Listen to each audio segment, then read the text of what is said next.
రా రా రా రా. నీకోసమే వెయిట్ చేస్తున్నాను. మా ఊర్లో ఈరోజు పండగ. అంటే పడవ పందాలు పరవాణాలు అనమాట. అవన్నీ కోస్టల్ కేరళలో. ఇక్కడ సైకిల్ రేస్. సైకిల్ రేసా? ఎస్. ఈ పందెంలో గెలిచిన వాడు ఈ ఊరికి నా ఇంటికి దగ్గర అవుతాడు. మీ ఇద్దరులో ఎవరు దగ్గర అవుతారో చూద్దాం. ఇప్పుడు దగ్గర అవడానికి ఈ పందాలు ఎందుకు సార్? నీకు సమాధానం కావాలా, దగ్గర అవ్వడం కావాలా? పందెం పెట్టేది గెలవడానికి. ఓ మనిషిని, ఒక మనసుని.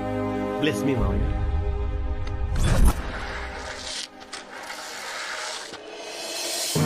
ఇది 10 కిలోమీటర్ల రేసు. నేను ఈ జెండా ఊపుతాను. ఆ తర్వాత ఈ ఊపిన జెండాన్ని అక్కడ పెడతాను. ఈ 10 కిలోమీటర్ల పందెం ముగించుకుని ముందుగా ఎవరు ఈ జెండాన్ని నాకు ఇస్తారో వాళ్లే విన్నర్.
లిఫ్ట్ అదే.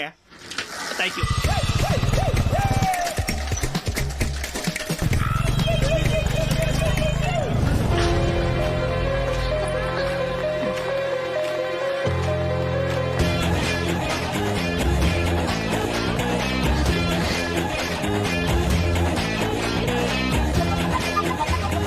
I won my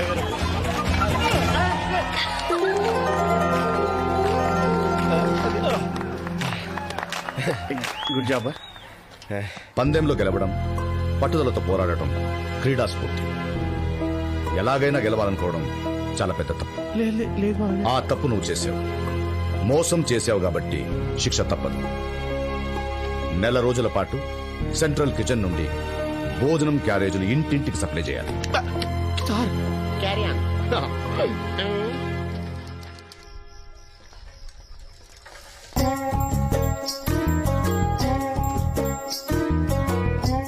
చేపల పులుసు అమ్మ, ముళ్ళు జాగ్రత్త. బాగా తినండి. ఈ చేపల కూర ఎంతమంది పంచి పెట్టాలి? What is this? What's happening? Hello, నీకు రంగనాయర్ అల్లుడు ఎవరో తెలుసా? ఏం మాట్లాడుతున్నారు? ఆ తడిసిపోయిన బ్లాకెట్ ఫేస్. ఈ ల్యాండ్ మీద భూమి ఉన్నంత వరకు, స్కైలో ఆకాశం ఉన్నంత వరకు రంగనాయర్ గారు నేనే, నా మావయ్య ఆయనే. పనేంటి? ఏమీ లేదు, మా దగ్గర పాత కరెన్సీ కొంత ఉంది, నువ్వు మార్చి పెడతామోనని. 60-40? 60-40. పర్లేదు పర్లేదు, మాకు ఓకే. పద వెళ్దాం. రేయ్, సైకిల్ తీసుకో. అరే స్టాండ్ ఏరా. పద.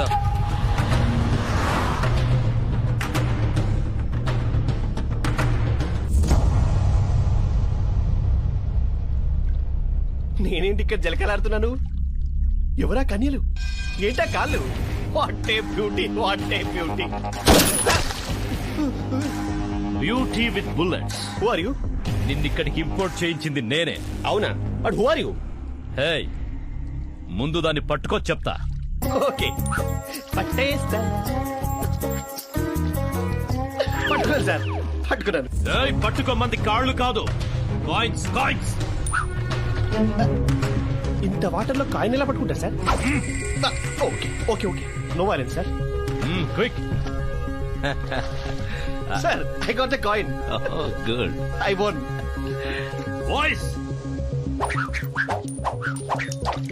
ఏంటి మళ్ళీ ఇంకా కాయిన్సా? మాట్లాడక వెతుకో. Okay okay okay.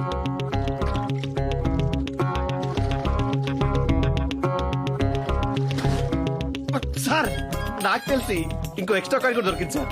Boys girls coins. Sir enough sir, I can't. అదే కాల్ కలెక్షన్ ఏంటి sir? I'm not collection agent. అసలు మీకు ఏం కావాలి సార్? 20 కాయిన్సే నీళ్లలోంచి తీయలేకపోయావు. 200 crores వర్త్ గోల్డ్ మట్టిలోంచి ఎలా మాయం చేసావురా? సార్ ప్రాక్టికల్ గా ఆలోచిస్తాం సార్. నా దగ్గర 200 crores ఉంటే బాహుబలి పార్ట్ 3 ద రివిజన్ తీసేవాను సార్. నువ్వు మామూలుగా అడిగితే చెప్పవు గానీ బాయ్స్ అదే సార్, సార్ అదే సార్. అయ్యో. అదే sir, please help me sir, please help me sir, please. Stop. ఆ గుర్తున్న వాళ్ళు దేవుణ్ణి నమ్మరు. వీడు బాబా దగ్గరికి వెళ్ళాడంటే నేను నమ్మను. మీరు రాంగ్ పర్సన్ ఎత్తుకొచ్చారు. ఏయ్! ఎవరు నువ్వు? ఈ గుర్తు నాకు ఇలా హెల్ప్ చేసింది సార్. నేను సుధాకర్ సార్, నేను సుధాకర్. నువ్వు రంగనాయర్ అల్లుడివేనా? ఇప్పటికీ ఎప్పటికీ అల్లుండే సార్. ఆయనకి ఇంకా హైదరాబాద్ నుంచి వచ్చిన అల్లుడు ఎవరైనా ఉన్నారా? ఉన్నాడు సార్, రాంబాబు అని. వాడు అల్లుడు కాదు, కాలేడు.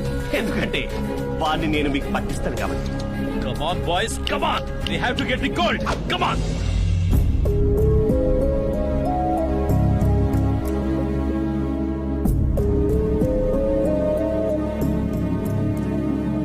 ఎప్పుడు ఎవరిని ఏది అడగని ఈ రంగనాయర్ గారు స్వయంగా మా ఇంటికి వచ్చి వాళ్ళ అమ్మాయికి మా అబ్బాయిని అడిగారు. ఆనందంగా ఇచ్చాం. కానీ ఏం జరిగింది? పెళ్ళై 2.5 ఏళ్ళయింది. ఏ మనవడో మనవరాలో పుడతారని ఆశపడ్డ మాకు వాళ్ళ మౌనమే అర్థమైంది. చుట్టుపక్కల వాళ్ళు అడిగే ప్రశ్నలకు సమాధానం చెప్పలేక వాడు ఇక్కడే ఉండిపోయాడు. అందుకే అడుగుతున్నా, మా కోడల్ని మాకు ఎలాగూ ఇవ్వలేకపోయారు. కనీసం మా కొడుకునైనా ఇప్పించండి బావగారు. మనం లోపలికి వెళ్ళి మాట్లాడుకుందాం బావగారు. పర్వాలేదులేండి. లోపలికెళ్ళి చాలాసార్లు మాట్లాడుకున్నాం. ఈ ఊరంతా మీ కుటుంబం కదా, కుటుంబ విషయాల కుటుంబం ముందు మాట్లాడితే తప్పే ఉంది.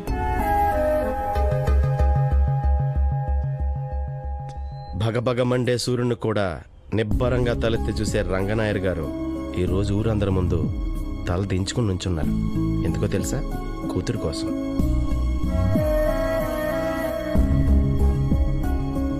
చిన్నప్పుడు పిల్లలు తల్లిదండ్రుల్ని తెలియక గుండెల మీద తంతారు. కానీ పెద్దయ్యాక అన్నీ తెలిసి గుండెల మీద తంతారు. మీ కాళ్ళు కందిపోతాయని తన చేతులపై నడిపిస్తాడండి నాన్న. తన భుజాల మీదకెత్తుకుని తనకంటే ఎత్తైన ప్రపంచాన్ని చూపించాలనుకుంటాడండి. మీరు చదువుకుంటున్నప్పుడు పుస్తకం అవుతాడు, ఆడుకుంటున్నప్పుడు గుర్రం అవుతాడు. అన్నీ తానే మారే తండ్రికి కూతురు మంచి చెడుల గురించి తెలియదంటారా చెప్పండి? 2 నెలలు ప్రేమించిన వాడి కోసం 20 సంవత్సరాలు పెంచిన తండ్రినే ద్వేషించారు. అయినా మీరు వర్షంలో తడిస్తేనే భయపడే తండ్రికి కన్నీళ్లతో తడుస్తానంటే భయం రాదా చెప్పండి?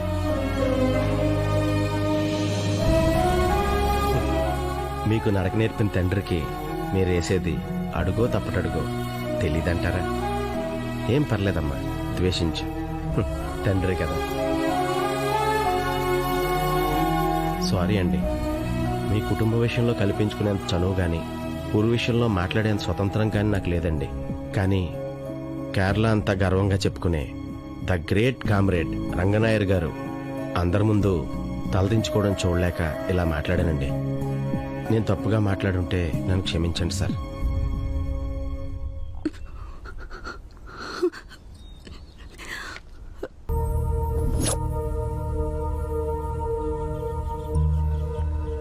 ఈ గ్రామాన్ని ఖాళీ చేయాలని ప్రభుత్వం 3 సంవత్సరాల నుంచి నోటీసులు ఇస్తోంది.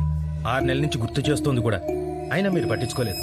ప్రతి రాష్ట్రానికి క్యాపిటల్ ఉన్నట్టే ప్రతి జిల్లాకు ఓ క్యాపిటల్ ఉండాలి. అలాగే ప్రతి జిల్లాల్లో ఉన్న మండలాలను కలుపుతూ ఓ సెంట్రల్ బిజినెస్ టూరిస్ట్ డిస్ట్రిక్ట్ లా ఈ ప్రాంతాన్ని తయారు చేయాలని ప్రభుత్వం ఎంచుకుంది. ఇక ఈ హైవేను కలుపుతూ ఇక్కడ మల్టీ స్టోరేడ్ బిల్డింగ్స్, మల్టీప్లెక్స్లు, tourist resorts, ayurvedic spas, cultural centres ఇలాంటివన్నీ కడుతుంది. సంవత్సరం తర్వాత మీరు ఈ ప్రాంతాన్ని గుర్తుపట్టడం కష్టమవుతుంది. ఇంటికో ఉద్యోగం, ఎకరానికో ఇంటి స్థలం, మీరంతట మీరే ఇస్తే భూసేకరణ చట్టం కింద మీకు నష్టపరిహారం చెల్లించి గౌరవంగా తీసుకుంటారు. కాదంటే మరో కొత్త చట్టం చేసి మరీ తీసుకుంటారు. 5 సంవత్సరాలకు ప్రభుత్వం మారినప్పుడల్లా కొత్త చట్టాలు, కొత్త విధానాలు, అవినీతి చేయడానికి కొత్త మార్గాలు. సార్, ఇక్కడ మీరు సేకరించడానికి భూములేం లేవు. మేముగా పంపిస్తే వేరేలా ఉంటుంది. మీరే వెళ్తే బెటర్. సార్, నేను ఈ జిల్లా కలెక్టర్ని. కొంచెం మర్యాదగా మాట్లాడండి. You are a public. నువ్వు ఒక సేవకుడివి. సేవకుడు మర్యాదగా మాట్లాడాలా, యజమాని మాట్లాడాలా? కలెక్టర్ గారు, మాకు ఈ ఊరితో ఎనలేని అనుబంధం. ఈ మట్టితో 40 ఏళ్ల సావాసం. ఇక్కడ మనుషులతో స్నేహాలు, మాటల్లో బంధాలు, పొలాలతో జీవితాలు ముడిపడిపోయాయి. ఒక కాగితం ముక్క చూపించి వెళ్లిపోమంటే వెళ్లిపోతామని ఎలా అనుకున్నారు? మాకు ఈ ఊరంటే ప్రాణం. ఒక్క అంగుళం కూడా వదలం. పేదవాడిని తేలిగ్గా చూడడం ప్రభుత్వానికి ఎంత అలవాటో, మా హక్కుల కోసం పోరాటం చేయడం మాకు అంతే అలవాటు. ఆ ఎర్ర జెండాని చూశారా? ఎప్పుడు మా చేతుల్లోకి తీసుకుంటామా అని ఎగిరెగిరి మరీ చూస్తుంది. ఆ అవకాశం కల్పించకండి, తట్టుకోలేదు. మీకు నిజంగా కలెక్టర్గా పనిచేయాలని ఉంటే వెళ్ళి మీ నాయకులకు చెప్పండి, జరుగుతున్నది తప్పని, వాళ్ళ నిర్ణయాలు తప్పని చెప్పండి, జీవోలు క్యాన్సిల్ చేయమని చెప్పండి. ఆ క్షణం వరకు మేమిక్కడ ఆమరణ నిరాహార దీక్ష చేస్తున్నామని చెప్పండి. లాల్ సలాం, లాల్ సలాం, లాల్ సలాం. Okay, welcome back. అయ్యా, మీరుండగా మన భూములు ఎవరు లాక్కుంటారయ్యా? పదం దీక్షలో కూర్చుందాం. ఊర్లో చేతక నడవలేని పెద్దవాళ్ళు ఉన్నారు, బడికిపోయే పిల్లలు ఉన్నారు, ఆడవాళ్ళు ఉన్నారు. పంట ధాన్యాల అమ్మకాలు జరుగుతున్నాయి. మీరంతా ఇక్కడే ఉంటే ఊరు స్తంభించిపోతుంది. అలా అంటారేంటయ్యా? మీరు వెళ్ళండి. అది కదయ్యా, నాయకుడు అనేవాడు నలుగురిని నడిపించాలి గాని నలుగురి మీద సవారీ చేయకూడదు. నా మీద గౌరవం ఉన్నవాళ్లు 5 నిమిషాల కన్నా ఎక్కువ ఇక్కడ ఉండకూడదు.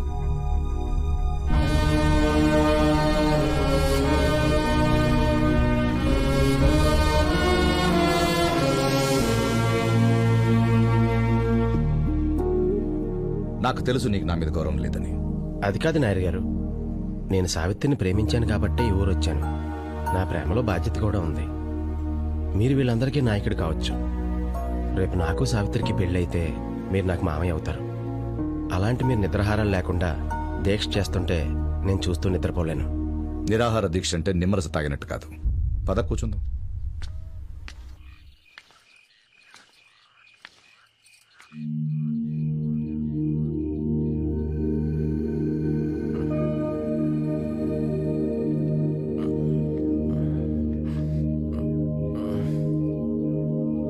రాంబాబు, నీతో కొంచెం మాట్లాడాలి.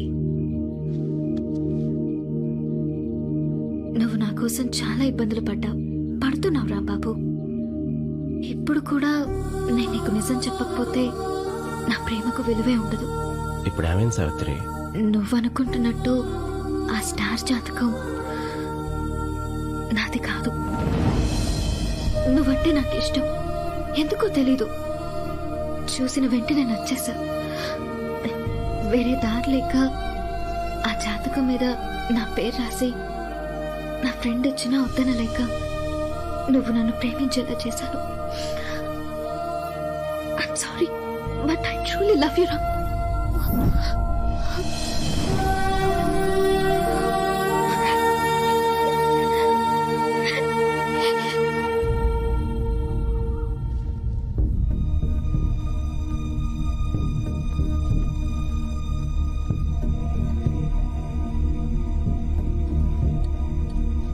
రంగనాయర్ గారు, మీరు చేస్తున్నది కరెక్ట్ కాదండి. ప్రతివాడు పక్క దేశాలు అభివృద్ధి చెందుతున్నాయి, మన దేశం అక్కడే ఆగిపోయిందంటాడు. కానీ ఆ ప్రజలే సహకరించకపోతే దేశం ముందుకెళ్ళ వెళ్తుందండి. తీసుకోండి. ఏంటంటే మేము ఊరిచ్చేస్తే ఏకంగా దేశమే ముందుకెళ్ళిపోతుందా? పాలు తాగి రొమ్ము కొద్దడం అంటే ఏంటో తెలుసా మీకు? తెలిసి ఉండదులేండి, డబ్బా పాలు తాగి ఉంటారు. ఏ, ఎవరు నువ్వు? కష్టం తెలిసినోడిని, నష్టం చూసినోడిని, సాయం పొందినోడిని, సాయం చేసినోడిని, వీళ్ళు పెట్టిన అన్నం తిన్నోడిని. అన్నీ అనుకున్నట్టు జరిగితే వీళ్ళందరిలో ఒక్కండి. మాట్లాడటానికి ఈ క్వాలిఫికేషన్ సరిపోతాయా?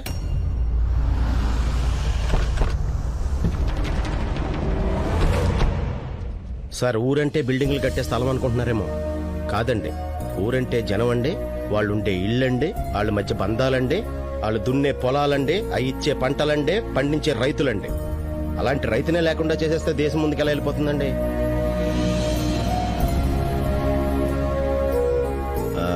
సరిగ్గా చదువుకోపోవడం అనుకుంటండి చాలా డౌట్స్ వచ్చేస్తున్నాయి.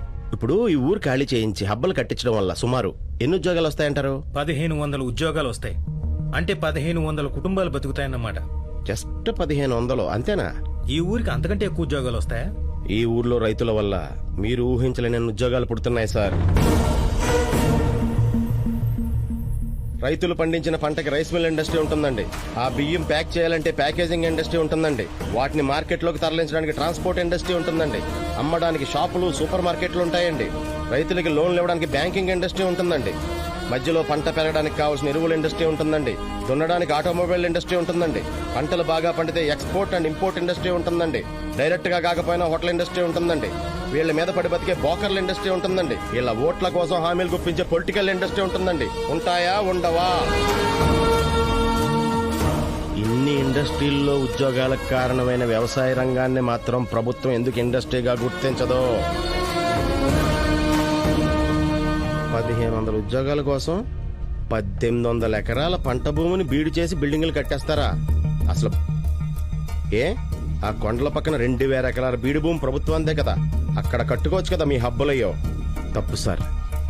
రెండో బిడ్డ పుట్టపోతుంది కదా అని ఏ తల్లి మొదటి బిడ్డను చంపుకోదు. మీరు చూపించిన ఆ భూమిని చదును చేసి డెవలప్ చేయాలంటే ప్రభుత్వానికి 100 కోట్లు ఖర్చు అవుతుంది. 400 కోట్లు సరిపోతాయా? నా ఆస్తి మొత్తం కలిపితే 400 కోట్లు ఉంటుంది. అది రాసిచ్చేస్తాను.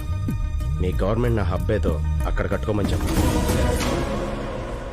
అది కాదు రాంబాబు, డబ్బంతా ఇచ్చేస్తే నువ్వేం చేస్తావు? భూకంపం వచ్చి ఒకవేళ ఊరంతా నేలమట్టం అయితే నీ భార్య బిడ్డను ఎలా పోషిస్తావని మీరు అడిగినప్పుడు పోషిస్తాను అని ఏ ధైర్యంతో చెప్పానో అదే ధైర్యంతో బతికేస్తానండి.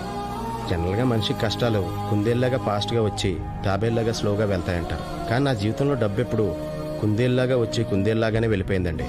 అప్పుడు ఒక్కడనే సాధించేశానండి. ఇప్పుడు నా వెనకాల ఇంతమంది జనం ఉన్నారు. ఎంతసేపు అండి సంపాదించడం? బాబు నువ్వు కష్టపడటం మా కోసం ఎందుకని? ఊరుకోండి. సుఖాలు పంచుకోవడానికి ప్రతి ఓడు వస్తాడు, కష్టాలు పంచుకోవడానికి అయినోడు వస్తాడు. నన్ను ఒక్కసారి అయినోడుగా చూడండి. మీ నోటంటే ఈ మాట రాదు.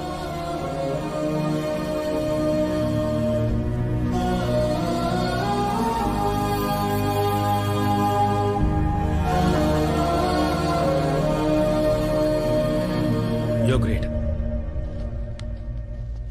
ప్లీజ్. దేవుడు దేవుడు అంటుంటావే, ఆ దేవుడు ఎక్కడున్నాడో తెలుసా? మంచి చేసే ప్రతి మనిషి గుండెలో ఉంటాడు. ఇప్పుడు నా దగ్గర డబ్బులు లేవు, నేను పేదవాడిని. మరి సావిత్రి నాకు ఇచ్చి పెళ్లి చేస్తారా? జేబు నిండా డబ్బున్నోడే ధనవంతుడిని ఎవరన్నారు? ప్రజల గుండెల్లో ఉన్నవాడే అసలైన ధనవంతుడు. సావిత్రిని తీసుకున్నట్టు వచ్చి. అలాగేనండి.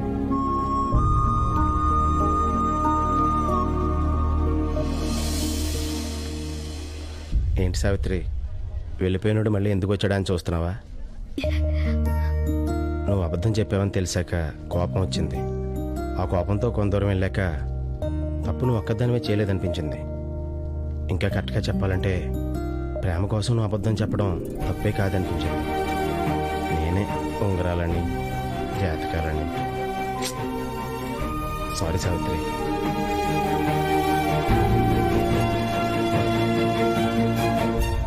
ఏంటి బాస్ ఈడు? చిన్నప్పటి నుంచి నేను కూడా అంతేరా బాబు. ఎవరైనా కష్టపడుతుంటే చూడలేను.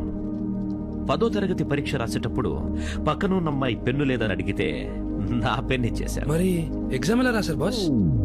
అప్పటి నుంచి చదువు మానేశాను. నెక్స్ట్ టైం ఎప్పుడైనా మనం బంగారం దాచాల్సి వస్తే వాడికి కనపడేటట్టు పెట్టండి. కనపడేలా ఎందుకు? వాడికే ఇచ్చేస్తా పోలా? ఇది కరెక్ట్. నిజమైన విప్లవాన్ని నడిపించేది స్వచ్ఛమైన ప్రేమ అన్నారు చెగువారా. అంటే ప్రేమకి దేన్నైనా సాధించగల శక్తి ఉందని అర్థం. ఓ అమ్మాయి ఓ అబ్బాయిని ప్రేమిస్తుంది, ఓ అబ్బాయి ఓ అమ్మాయిని ప్రేమిస్తాడు, ఓ తండ్రి తన భార్య పిల్లలను కుటుంబాన్ని ప్రేమిస్తాడు. అలాగే తన కూతుర్ని ప్రేమించే అల్లుడు కావాలనుకుంటాడు. నేను అలాగే అనుకున్నాను. కానీ నా కూతురుతో పాటు నా గ్రామాన్ని కూడా ప్రేమించే అల్లుడు దొరికాడు. ముందుగా వధువు నా రెండో కుమార్తె సావిత్రిని వేదిక మీద ఆహ్వానిస్తున్నాను.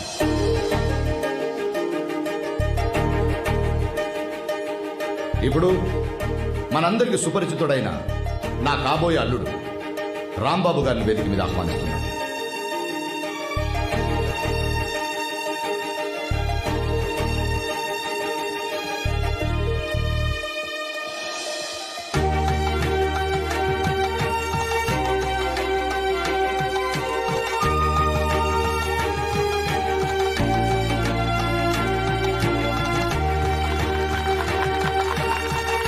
Congratulations.